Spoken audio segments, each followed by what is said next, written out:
శోధన అంటే ఏమిటి? దేవుని ఆజ్ఞలను, ఆయన మాటలను మనం మీరే విధంగా ఎదురయ్యే పరిస్థితులను, శ్రమలను కలిపి శోధన అంటాం. ఈ పని దేవుడు ఎట్టి పరిస్థితుల్లోనూ చేయడు.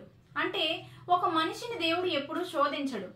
ఆ పనిలో పగలు రాత్రి నిమగ్నమైన వాడు సాతాను. వాడు ఒకప్పుడు పరలోకంలో ఒక ప్రధాన దూతగా ఉండి కూడా తన పరిశుద్ధతను, తన జ్ఞానాన్ని చెరుపుకున్నాడు. దేవుని చేత పరలోకం నుండి త్రోసివేయబడ్డాడు. అపవాదిగా మారిపోయాడు. వాడు ప్రతి క్షణం మనతో ఏదో ఒక పాపం చేయించాలని ప్రయత్నిస్తుంటాడు. కాబట్టి మనం మెలకువగా ఉండి వాడి ప్రయత్నాలన్నిటినీ యేసుక్రీస్తు శిలువ రక్తపు శక్తితో త్రిప్పుకొడుతూ ఉండాలి. శోధించబడడం అనేది పాపం కాదు, గాని ఆ శోధనను ఎదిరింపకపోతే మనం పాపం చేసే ప్రమాదం ఉంది. కాబట్టి సాతాను మన మీదకి శోధన అనే దాన్ని పంపిస్తున్నాడని గ్రహించిన మరుక్షణం నుండి మనం ఆ శోధనను ఎదిరించాలి. ఆ సమయంలో పరిశుద్ధాత్మ దేవుని సహాయం తీసుకోవాలి.